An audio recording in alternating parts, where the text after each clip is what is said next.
정보가 있는 시사 토크쇼 장윤선의 팟짱.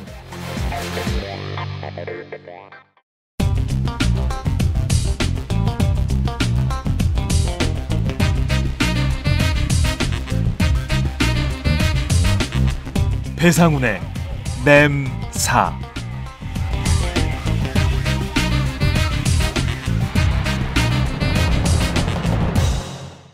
안녕하세요, 박정호입니다. 팟짱 시즌3의 새로운 코너, 국내 최초 프로파일러 배상훈의 눈으로 보는 냄새 나는 사건, 줄여서 배상훈의 램사. 첫 시간인데요. 사건의 뒷얘기, 그리고 잘 알려지지 않았지만 프로파일러의 눈으로 봤을 때 우리가 주목해야 할 사건들을 이 램사에서 파헤쳐 보도록 하겠습니다. 사건을 냉철하게 분석해 주실 프로파일러 배상훈 서울디지털대학교 경찰학과 교수님 나오셨습니다. 안녕하세요. 네, 안녕하세요. 네, 어서 반갑습니다. 오세요. 배상훈입니다. 네, 지난 7월 출연하셔서 국정원 직원 자살 사건에 대해서 분석을 해주셨었는데 인기가 좋았습니다. 뜨거운 반응을 불러일으켰어요. 그런가요? 네.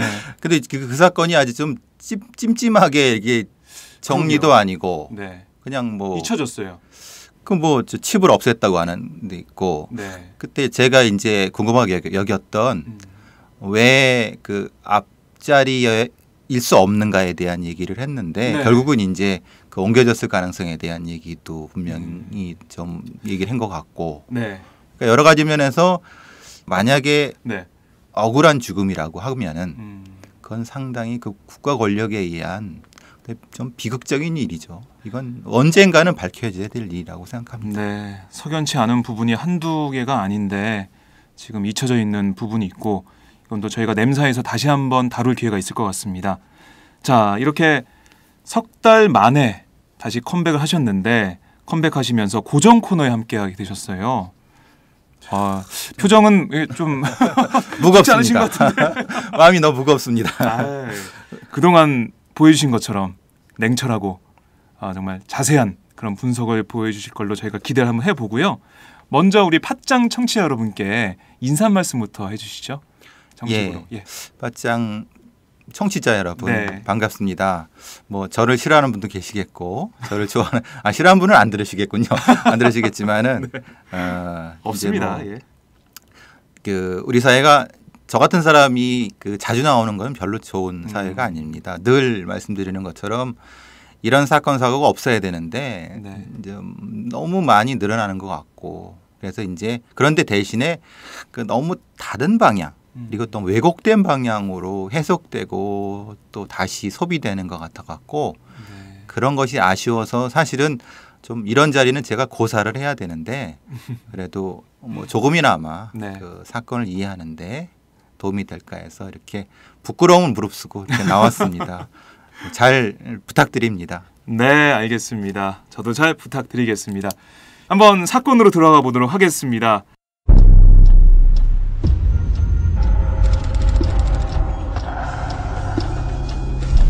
Jay, you want to get a burger?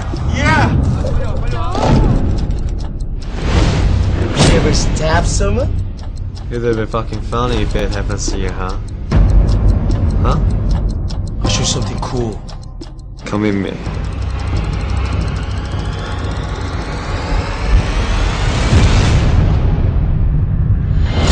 지난 1997년 4월 8일 밤 10시경 이태원 소재 햄버거 가게에서 피해자 조준필 씨를 산기 흉기로 총 9차례에 걸쳐 찌르고 재미로 사람을 죽여? 한국인 청년을 죽인 사람이 누구지? 피어싱이요. I did him. 가해자가 피해자보다 키도 더 크고 힘이 더 좋다는 얘기거든. 그리고 여러 가지 정황 증거를 볼 때 피어스는 범인이 아닙니다. 그럼 피어슨이 억울하게 누명을 쓰고 있다.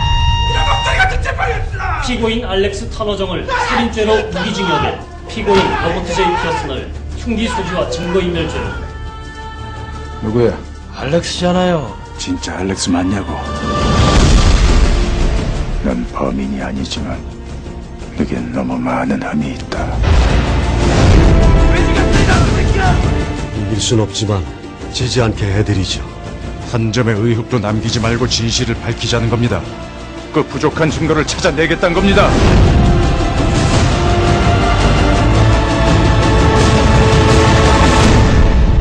사람을 죽인 건 용서할 수 없는 죄다. 누가 거짓말하고 있지?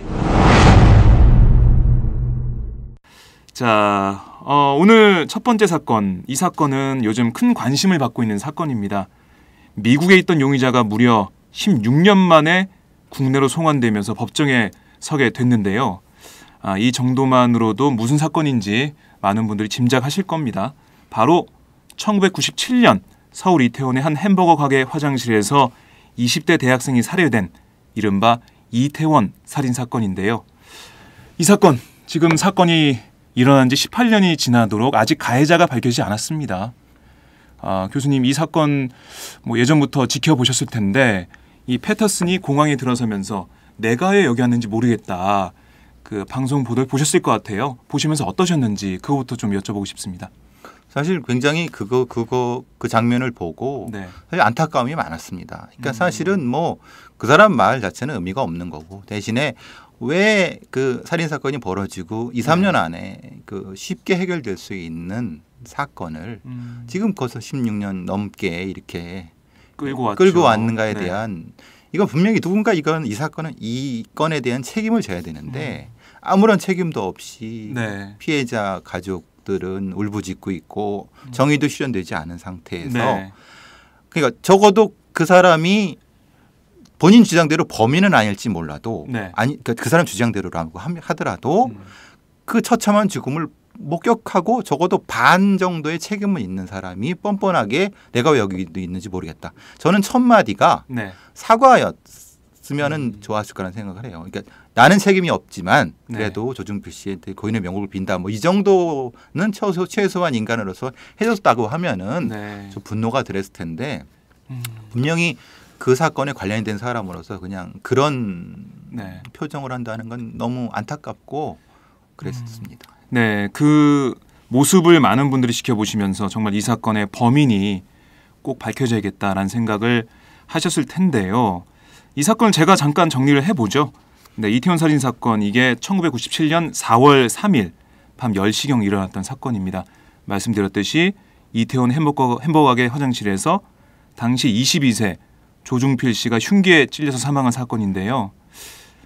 사건 당일 조중필 씨는 여자친구를 집에 바래다 주고 돌아오는 길에 햄버거 가게 화장실에 들렀다가 살해당했습니다. 피해자는 왼쪽 목과 오른쪽 목, 가슴 등에 9차례 흉기에 찔린 상태로 쓰러진 채 발견됐고요. 구급차가 도착하기 전 출혈 과다로 사망했습니다. 그런데 과연 이 조중필 씨는 누가 살해했을까? 이게 참 지금도 참 답답한 상황인데 사건 직후 미국 국적의 에드워드 리, 당시 18세죠. 그리고 아더 패터슨, 당시 17세. 이 두 사람이 용의자로 지목이 됐습니다.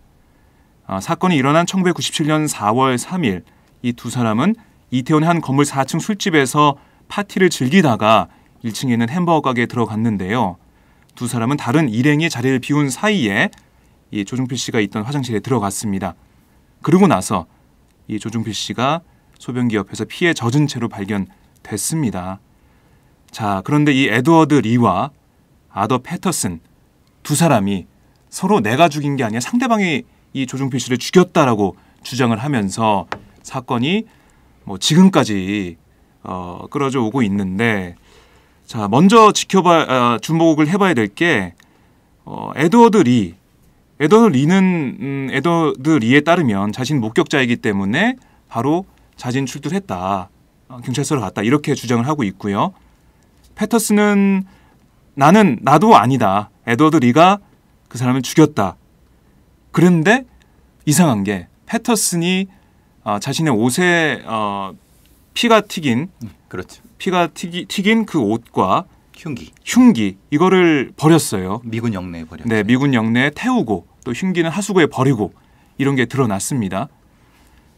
이런 상황에서 경찰과 당시 미군 육군범죄수사사령부 CID가 패터슨을 검거하고 이러면서 두 사람이 용의자 선상에 올랐는데 경찰 쪽에서는 두 사람을 공동 정범으로 해서 그렇죠. 예.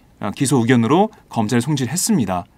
여기까지 이제 두 사람이 같이 살인 어떻게 보면 공동 모의를 한 걸로 해서 검찰에서 조사를 받는 걸로 저희가 봤는데 이게 뒤집히죠.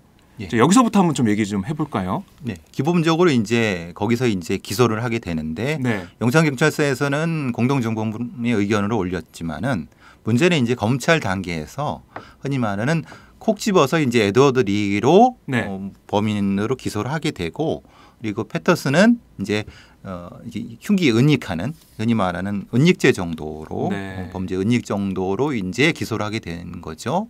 말하자면은 그 과정 속에서 이제 에드워드 리가 대법원까지 가는 과정 속에서 무죄를 받게 됩니다. 네. 여기서 문제는 뭐냐면은 정확하게 검찰의 논리는 그겁니다. 정확하게 누구 하나를 이제 범죄의 용의점으로 기소를 해야 된다라는 주장이었고, 그러니까 공동 정범으로 기소를 하게 되면 네. 둘 다 무죄로 판명이 될 수 있다. 이게 사실은 법논리적으로는 사실은 그 부분이 사실은 막혔던 부분이거든요. 네. 말하자면 정확하게 그 범죄가 재구성되지 않는 한 그 둘 다 무죄가 될 수 있다라는 것이 검찰의 주장이었고, 그래서 이제 콕 집어서 이제 에드워드 리를 네. 말하자면 기소를 하게 되고 그걸 하게 된 거기에는 결정적으로 뭐가 되냐면 키가 이제 에드워드 리가 컸습니다. 네. 180이 넘었고 그 아서 패터슨이 키가 좀 작죠. 네. 그러니까 그럴 때 이제 흔히 말하는 국과수의 부검 결과, 말하는 흉기가 위에서 내리 찍는 과정 속에서의 그런 어떤 그 패턴으로 봐서는 그 조준특치보다 네. 키가 큰 사람이 공격했을 가능성이 높다는 그 의견을 적극적으로 반영해 갖고 에드워드 리를 그 범인으로 기소를 하고 나머지 패터슨은 그것이 아닌 그냥 단지 목격자 겸 은닉한 사람 정도로 기소를 하게 된 거죠. 네. 그런데 참 이해가 안 가는 게 만약에 제가 사건을 목격을 했으면 지금 이 상황에서 패터슨은 자기는 목격자라고 하면서 흉기를 가지고 왔고요. 자기가 가지고 왔고요. 그리고 피가 묻어있는 옷을 태웠단 말이죠.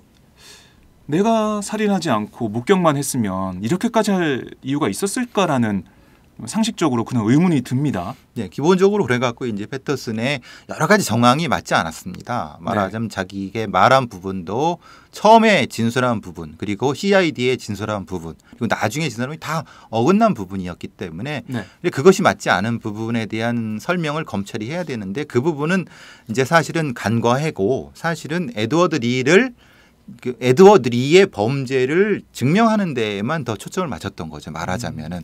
거기에 이제 중요한 것은 그 법과학적인 그 부분 부검 소견을 주로 이제 그 인용하게 된 것이고 그렇기 때문에 문제는 패터슨의 그 행동에 대한 거를 검찰이 적극적으로 설명하지 않았다는 겁니다.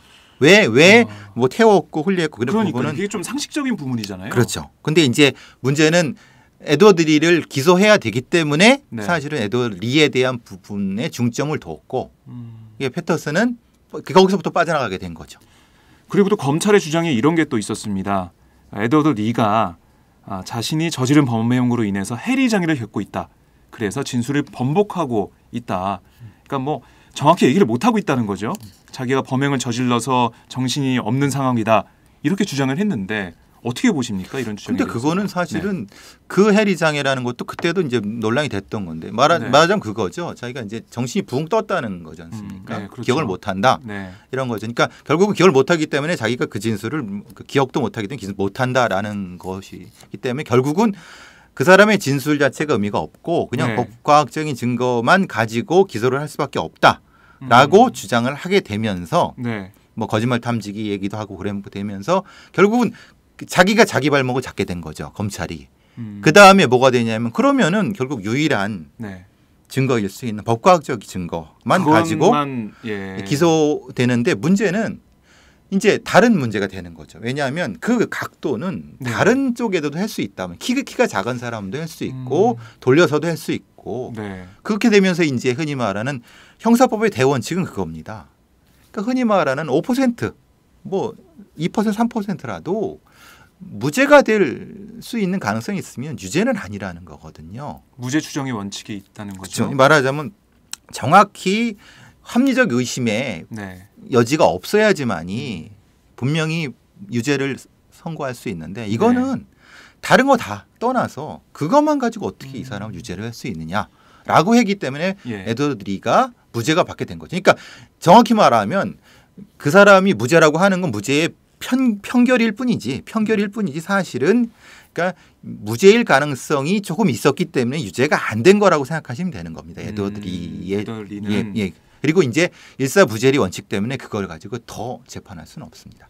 그러니까 말씀하신 대로 1심, 2심까지는 유죄가 됐지만은 대법원에서 그렇죠. 파기환송이 됐단 말이죠. 그렇죠. 그래서 무죄로 풀려났는데 최종적인 그 대법원의 뭐 기본적인 입장은 그겁니다. 네. 그러니까 그 법과 증거만 가지고는 유죄의 합리적 의심이 든다는 거죠. 그리고 제가 또 하나 궁금한 게 만약에 이 목격자라면 그리고 범인이라면 이 뭐 두 가지 상황에서 정확히 사건 상황을 기억할 수 있는 가능성이 누구한테 더 많은 건가요?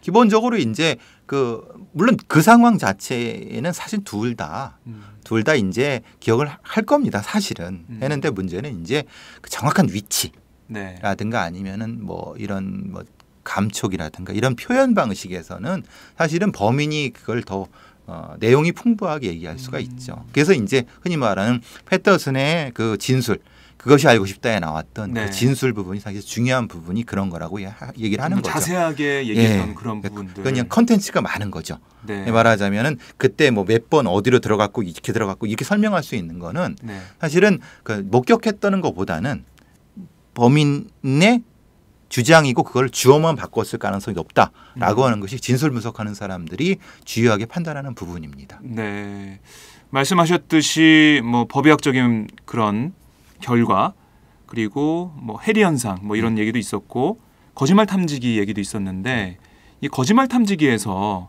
에드워드 리가 거짓말한 걸로 나왔어요. 이건 어떻게 보세요? 근데 그 거짓말 탐지기는 사실 그때까지만 해도 지금도 그렇지만 사실은 그때 70% 안쪽입니다. 우리 경찰에서 실제로 거짓말 탐지기가 제대로 운영된 거는 사실은 2000년대 그 후반이 2000년대 중반 정도거든요. 그래요. 왜냐하면 그 전에는 사실 감도 많이 떨어졌습니다. 장비가 바뀐 건가요? 그렇죠. 예, 많이 바뀌었죠. 그리고 장비도 중요하지만 그 운영하는 요원이 중요합니다. 거짓말 탐지기 요원, 그러니까 훈련을 굉장히 많이 받아야 되거든요. 당시에는 1997년, 2000년 전에는 그러는 전문적으로 하는 사람이 그렇게 많지가 않았고, 그래서 이제 그때 거짓말로 나왔다, 진실로 나왔다 그런 거를 사실은 대법원이나 이런 데서도 사실 신뢰가 없었던 것은 그걸 의미가 좀 그런 의미가 있었습니다. 좀 비하인드 스토리지만은 그런 게 좀 있었다는 거죠. 실제로 2000년대 중반쯤에서야 일정 정도 이제 그것을 법원에서도 조금씩 받아들이기 시작했던 부분이지 그 전에는 이게 결국 뭐냐면 많이 틀렸다는 거죠, 사실은. 그동안 재판 상황에서 볼 때 많이 틀렸다. 틀렸고 사실은 그 신뢰성이 많이 떨어졌다는 부분인 거죠. 그러니까 거짓말 탐지기에 그 진실이나 거짓 나온 거는 사실은 이 신체 반응이거든요. 신체 반응. 이거 또 어떻게 묻느냐에 대한 스킬 부분도 있어요. 그러니까 그것이 너무 중요하게 판단의 요소가 안 된다는 것은 사실은 재판관들도 알았던 거죠, 사실은. 그리고 그것을 에드워드 리의 변호사들도 정확히 지적을 했던 부분인 거고. 네. 참 그래서 에드워드 리는 검찰이 살인죄로 기소한 에드워드 리는 풀려났습니다. 무죄가 됐죠. 그러니까 그 무죄를 그렇게 보시면 다시 한번 말씀드리면 무죄는 에드워드 리가한테 책임이 없다는 게 아닙니다. 그러니까 물론 이제 그 사람이 분명히 죄가 없다는 것보다는 사실은 그 진술에 나온 것처럼 뭐냐면 둘이 일정 정도 모의를 했다는 정황도 드러납니다. 그러니까 말하자면 너 찔러 죽이는 거 보여줄까? 그래 한번 해볼래? 뭐 이런 게까지도 얘기를 했다는 것이 나오고 그 화장실에 들어가기 전에도 그럼 뭐 그런 얘기까지 쭉 했다는 것도 그 사람들 친구한테도 나왔기 때문에 적어도 살인범은 아닐지라도 상당히 어떤 일정 정도 책임이 있기 때문에 사실은 무죄라고 한다는 것이 아니라 유죄의 입증이 안 된 거죠. 정확히 유죄의 입증이 안 됐다. 에드워드 리는 제가 보기엔 그렇습니다. 하지만 에드워드 리는 다신 재판을 받을 수가 없는 거죠. 이 사안에 일사부재리가 대해서요. 네, 그런 상황이고 자, 그렇다면 패터슨 얘기를 좀 해보죠. 에드워드 리는 이렇게 1심, 2심 받고 대법원에서 파기환송돼서 풀려나게 되고 패터슨은 증거인멸 혐의로 그렇죠. 형을 살게 되는 건가요? 형을 살다가 네. 이제 흔히 말하는 형 집행 정지가 돼갖고 나오게 됩니다. 8.15 광복절 특별로 나오게 예. 되죠. 근데 이제 나온 다음에 24일에서 26일 사이에 사실은 네. 그게 이제 많이 얘기된 것처럼 흔히 말하는 그 출국 금지를 연장을 안 한 거죠. 쉽게 말하면은. 네. 근데 거기에 이제 여러 가지 피해자의 부모님은 여기 흔히 말하는 여러 가지 흑막이 있다는 말씀도 하시고 사실은 어떻게 그게 검사가 그것을 까먹을 수 있는 얘기도 하고 그러면서 네. 사실은 그건 글쎄 그 실수라고 하기엔 너무 엄청난 실수를 한 거죠. 검사 그렇죠. 자체가. 예, 예. 그러니까 상식적으로 봐도 그 이틀 사이에 출국을 한 거잖아요. 그렇죠. 어떻게 알고 그 날짜에 출국했을까? 이런 것도 참 의심이 되더라고요. 그러니까 그것을 통보해 주지는 않으니까 네. 말하자면은 그 어떤 그 관계된 사람이 전해줬을 가능성이 제일 높습니다. 그러니까 적어도 어차피 거기 그 패터슨의 아버지가 미 군속이었기 때문에 그쪽 관련된 사람의 정보가 있었겠죠. 네. 검찰 쪽에. 그러니까 그런 정보는 충분히 알 수 있는 겁니다. 이건 뭐 불법적인 게 아니라도 정보는 네. 충분히 알 수 있기 때문에 거기서 바로 그때 이때다 싶어서 이제 나가게 된 바로 그 부분일 거라고 생각됩니다. 예. 그렇게 나가서 이거 벌써 16년이 그렇게 흐른 된 거죠. 예. 예. 그래서 겨우겨우 이제 패터슨이 한국에 오게 됐는데 근데 그 과정에서도 사실은 네. 상당히 안타까운 거는 검찰은 능동적이지 않았다는 겁니다. 흔히 말하는 겨우 그냥 국회에서 어떤 법사위원이 문제 제기를 하고 네. 그래하고 정권이 바뀌고 결국은 흔히 말하는 노무현 정권이 되면서 결국은 법무장관이 바뀌고 그러는 과정 속에서 겨우 이제 그 성환 요청을 하고 그랬기 때문에 만약에 네. 정권이 안 바뀌고 그랬으면은 이거는 그냥 묻혀졌을 가능성이 제일 높습니다. 아, 그렇게 보세요. 예, 그렇죠. 네.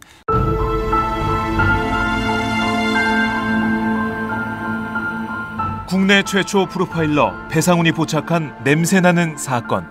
배상훈의 냄사. 그리고 또 영화 이태원 살인 사건. 그렇죠. 그 영화 개봉 이후에 또 많은 사람들이 범인을 잡아야 된다. 이렇게 얘기를 많이 했었고요. 그런 상황에서 어쨌든 긴 시간을 기다려서 패터슨이 다시 한국에 들어오게 됐는데 패터슨의 앞으로의 이제 재판 과정 이게 주목이 될 수밖에 없는데요. 어떻게 전망을 좀 하십니까, 교수님은? 기본적으로 이제 지금 검찰의 주요한 기소 요지는 네.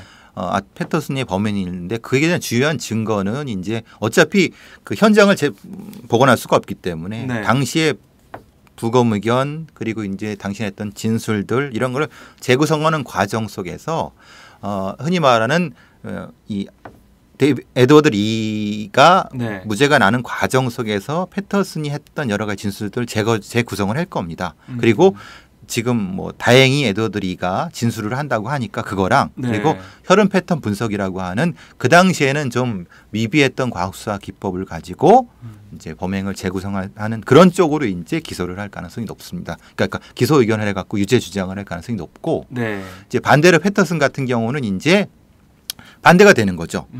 에드워드 리가 범인일 수밖에 없는 상황에 대한 것을 또 이 변호인이 주장을 할 하겠죠. 가능성이 높죠. 그 치열한 법정 공방이 예상이 되는데 검찰이 그러니까 그 법의학에서 얘기했듯이 키가 큰 사람이 찔렀을 것이다. 목을 찔른 방향이 위에서 아니면은 수평인 그런 각도에서 찔렀기 때문에 키가 크고 몸집 있는 사람이 찔렀을 것이다. 이렇게 주장을 했었는데 검찰이 저번에는 피해자가 사건 당시 배낭을 메고 있었다는 사실을 새로 확인했어요.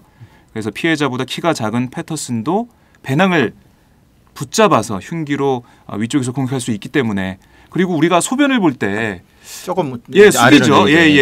아무래도 고개를 숙이게 되기 때문에 키 문제는 별 문제가 아닌 것 같고 지금 볼 때 그리고 아무래도 그 당시에 패터슨이 그런 옷을 태운 것들 그리고 흉기를 은닉하려고 했던 것들 그런 것들이 좀 증거가 되지 않을까 싶은데. 근데 문제는 어떻습니까? 문제는 예. 그겁니다. 이제 예. 배낭 문제가 됐을 때는 이제 그거는 이제 한국 검찰의 주장이고 문제는 이제 그 상황에 대한 미국의 법과학자들을 또 다시 이제 전문가로 네. 이제 증언 감정 신청을 할 겁니다. 패터슨 변호인 쪽에서도. 그러면 그 이제 초기의 주장으로 가는 거죠. 키 큰 사람 이런 쪽도 공격을 할 거고. 네. 지금 이제 또 하나 문제가 되는 것이 이제 패터슨이 있었던 위치. 그러니까 피가 튈 수밖에 없는 상황. 그러니까 이제 그 소비용기와 그 세면대 사이에 네. 패터슨이 있었다고 하는 과정에서 피가 튀는 그 부분에 대한 분석이 돼야 되는데 그게 사실은 이게 시뮬레이션이 될까요?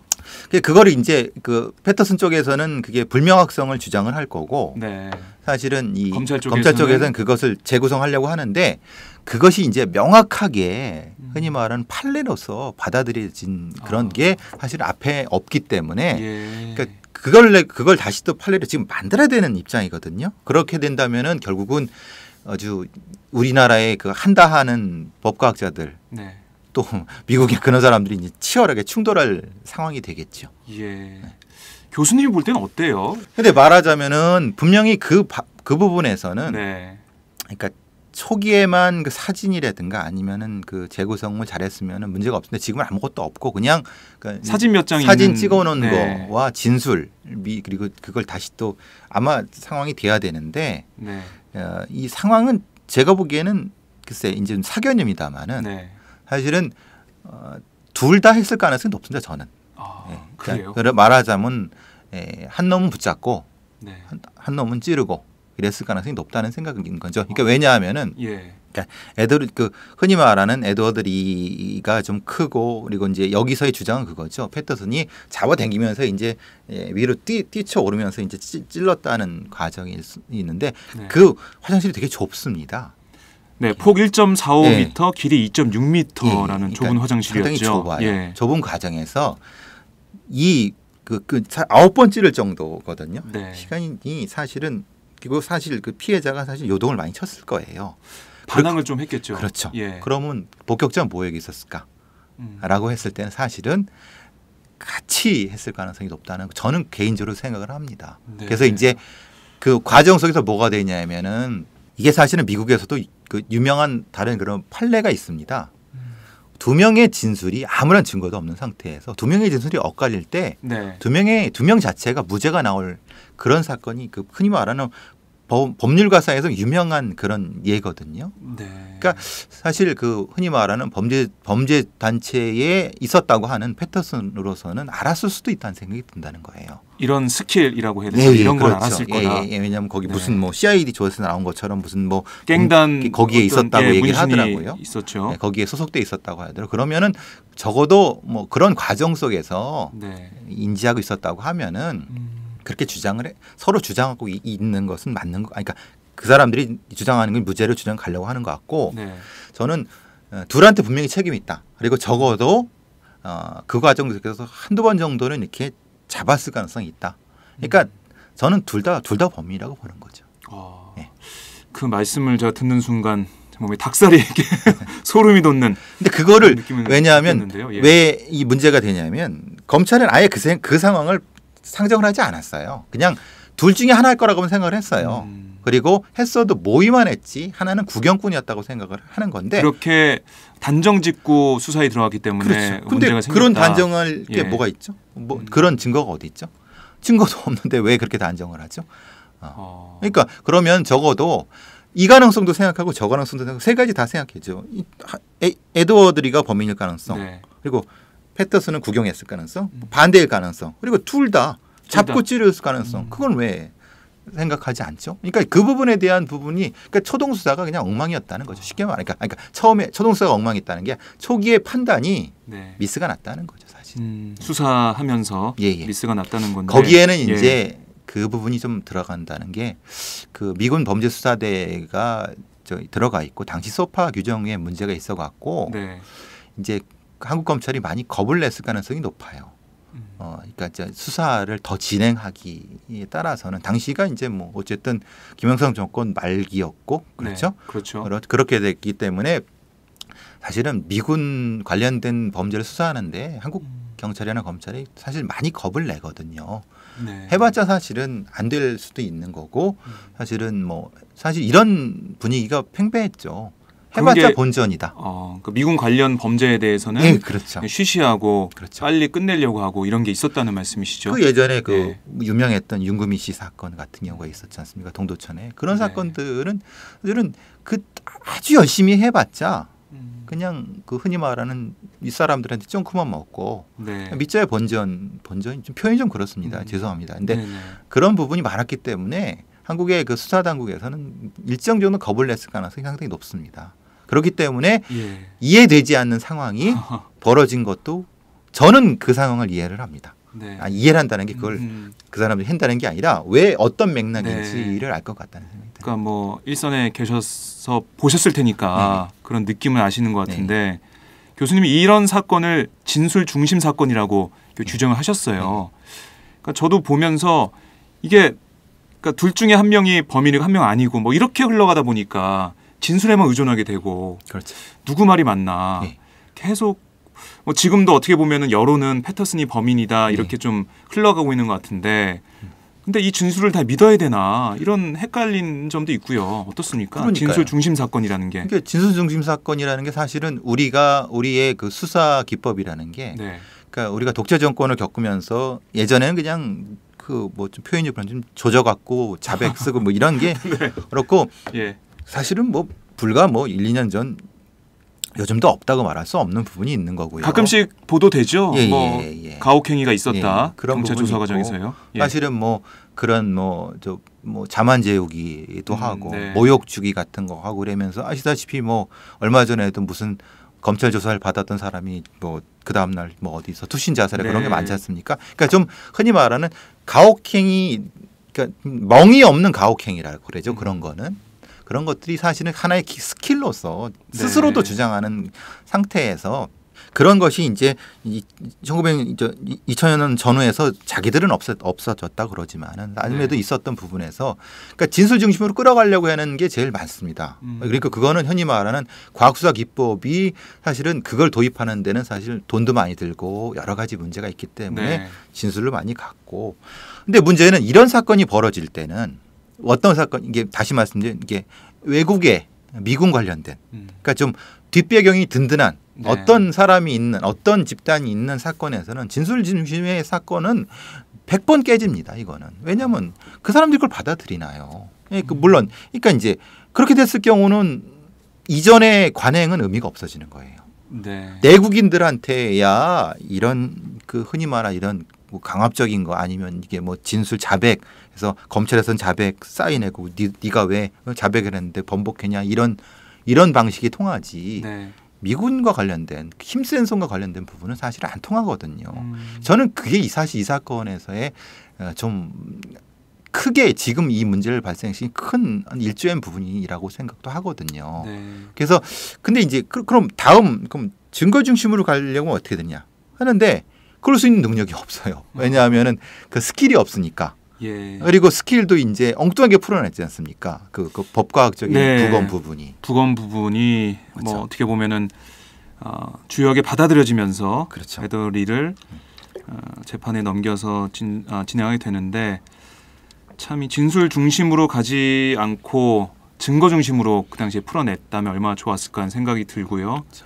그리고 두 사람을 어떻게 보면은 같이 공동 정범으로 기소를 했으면 재판 과정에서 뭔가 새로운 게 드러나지 않았을까라는 그렇죠. 아쉬움이 그러면서 듭니다. 공소장 변경을 했어야 되는데 네. 근데 이제 그게 이제 당시의 검찰 관행상 공소장 변경이라는 것을 하게 되면 아무래도 그 담당 검사가 좀 부담을 많이 느끼는 것 같아요. 그런 면에서는. 네. 그러니까 지금 이렇게 찍었다가 이렇게 옮겨가는 거잖아요. 네. 그러면 그걸 수사 수사에 잘못했다? 그렇죠. 그렇게 네. 깨지는 거죠. 쉽게 말하면 깨지고 뭐 이런 흔히 말하는 그런 부분이 있었을 가능성이 높기 때문에 네. 그러니까 애초부터 초기를 밀고 나갔을 가능성이 높다는 거죠. 그러니까 이제 그 상황에서도 지금 상황에서 그걸 판단한다면 그런 문제가 생기는 거죠. 왜 공정공무로 왜 하지 않았느냐. 그렇죠. 경찰에서는 했는데 근데 검찰 내부에서는 그런 거죠. 자기들이 말 못할 그 꿍꿍하는 게 있는 거죠. 쉽게 말하면. 그러니까 그거를 얘기하기는 좀 조금 이제 좀 검찰의 그런 위신 문제도 있고 위신이 떨어지고 그런데 네. 그래서 이제 어떻게든 지금 이제 패터슨의 유죄를 받아내려고 하는데 저는 그렇게 만만치 않다는 거예요. 패터슨 변호인 측도 가만히 있는 게 아니거든요. 당연하죠. 그렇죠? 지금 그게 아버지가 미군 군속이었고 지금은 이제 네. 미국 쪽에 관련된 사람인데 그게 그렇게 쉬울까요? 전혀 아니라고 보거든요. 참 저희가 이태원 살인 사건 얘기를 좀 해봤는데 너무 안타깝고 답답하네요. 이게 초기에 수사를 잘 했으면 이게 18년 동안 끌어오지 않았을 사건인데 아직도 안 끝났고 이게 또 아까 말씀하신 대로 에드워드 리와 패터슨이 공동 그 범인이다라고 해도 에드워드 리는 이제 뭐 더 이상 그렇죠. 법적인 못합니다, 처분을 지금. 못 받잖아요. 예. 그럼 진실 공방으로 갑니다. 지금은 이게 네. 저 가장 우려스러운 거예요.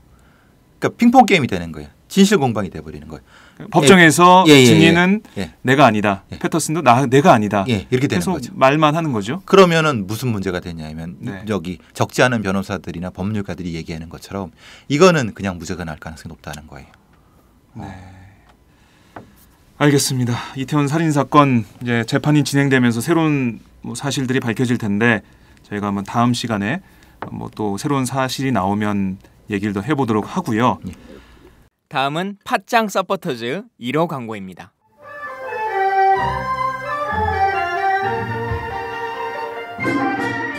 양꼬치집에 대한 모든 편견을 깼다. 풍무 양꼬치. 착한 가격, 품격 있는 공간. 국내외 유명인들도 자주 찾는 풍무 양꼬치. 나는 그 집 양갈비가 훨씬 맛있던데. 누나 나는 그 집 맛있는 요리들이 지금도 잊혀지지 않고 있어요. 단체석이 많아 모임하기 좋은 곳. 풍무 양꼬치. 대림역과 구로 디지털 단지 역점 두 곳에 있습니다. 예약 문의 02809-9292, 02809-9292. 잠깐, 팟짱 애청자라고 말씀하시면 통큰 서비스를 제공합니다.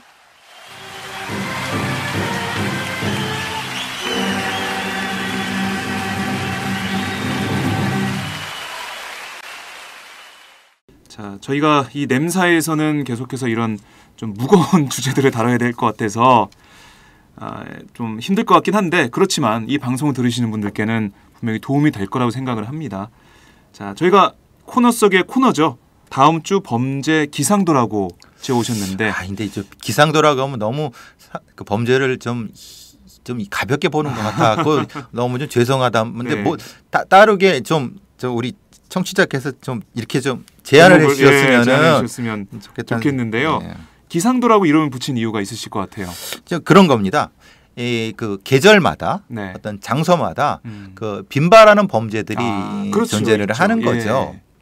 이제 사실은 그런 것을 조금 더 말씀을 드리면은 범죄 예방에 도움이 되지 않을까 싶어갖고 이런 걸 그냥 간단하게 말씀드리는 건 우리가 이제 보통 성범죄가 이제 여름에 많을 거라고 생각하지만 사실 그렇지 않습니다. 그래요? 예. 여름에 많이 일어나지 않나요? 5월하고 10월에 제일 많습니다. 성범죄가.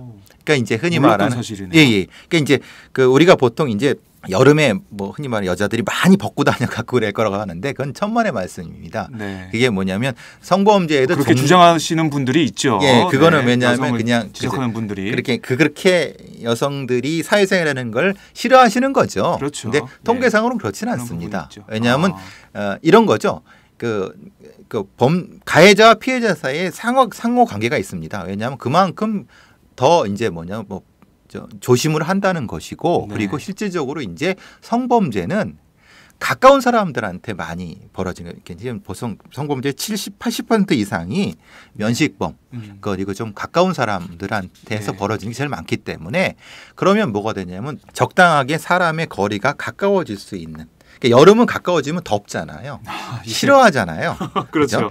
짜증나죠. 짜증나죠. 그리고 겨울은 어떻게 됩니까? 추워 갖고 이제 어떻게 되면 집 안에 있고 이제 활동을 안 하죠. 네. 거리에 사람이 별로 없고. 그렇죠. 그럼 뭐가 되냐면 가을이나 봄 같은 경우는 이제 이렇게 좀 관계가 이루어지는 어떤 계절이고 그러면 이제 그럼 친한 사람들한테 어떤 놀러 가기도 하고 이런 과정 속에서 이런 성범죄라든가 이런 것이 많이 일어난다는 겁니다. 그러니까 이제 뭐 행락처리라는 거죠. 예. 그러니까 놀러도 많이 가고. 그렇죠. 그런 면에서 사실은 이런 접촉 같은 걸 조심을 하시고 특히 일정 불쾌한 접촉이 있을 때는 사실 명확하게 지적을 하시고 그래야지만이 성범죄가 예방이 될 수 있고 서로 간에 좀 원만한 관계가 될 수 있다는 거. 그래서 이 말씀을 좀 드리고자 좀 간단하게나마 이런 말씀을 드렸습니다. 너무 막연한가요? 아니 정말 뭐 기상도라는 말이 또 괜찮은 게 이게 저희가 날씨처럼 예보를 해주는 거잖아요. 다음 이번 시즌에는 이걸 조심하십시오 이렇게 말씀해 주셨는데 저도 몰랐던 사실이네요. 여름보다 봄, 가을에 더 이런 그 범죄가 많이 일어난다. 특히 조심해야 된다. 특히 이제 말씀인 성범죄. 조심해야 된다. 알겠습니다. 오늘 첫 시간 가는 줄 모르고 저희가 방송을 했고요. 오늘 이태원 살인 사건 이거 저희가 계속 지켜보도록 하고요. 요즘 주의해야 할 범죄까지 정리해 주셨는데 오늘 첫 시간 어떠셨어요? 전 좀 버벅거린 것 같은데 죄송합니다, 청취자 여러분. 제가 발음을 좀 똑똑히 하도록 하겠습니다. 아닙니다. 그 몰랐던 사실들을 좀 알 수 있게 됐고 일선 경찰들 그 범죄 수사 현장이 어떻게 좀 진행이 되는지 이런 것도 좀 알 수 있는 시간이었습니다. 네, 청취자 여러분들은 어떠셨는지 모르겠습니다. 배상훈의 냄사 응원 댓글 많이 달아주시고요. 냄사에서 다뤄줬으면 좋겠다는 사건이 있으시면 언제든지 의견 댓글도 남겨주시면 저희가 참고하겠습니다. 네, 오늘 정말 고생하셨고요. 다음 주에 뵙겠습니다, 교수님. 예, 감사합니다. 네, 고맙습니다.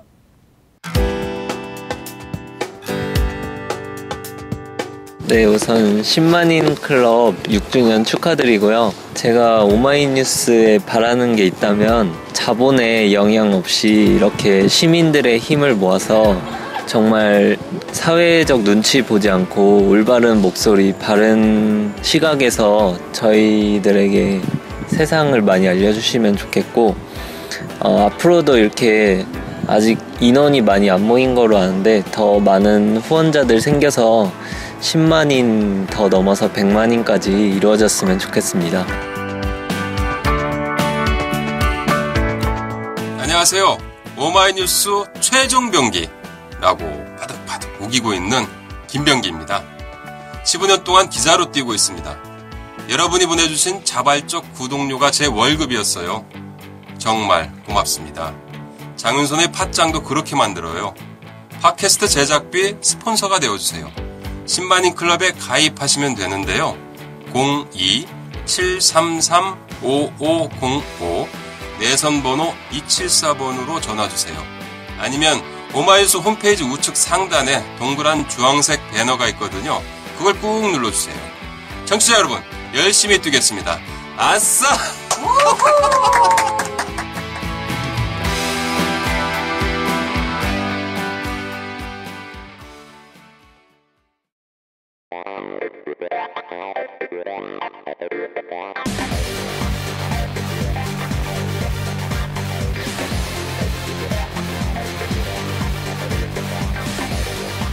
정보가 있는 시사 토크쇼 장윤선의 팟짱.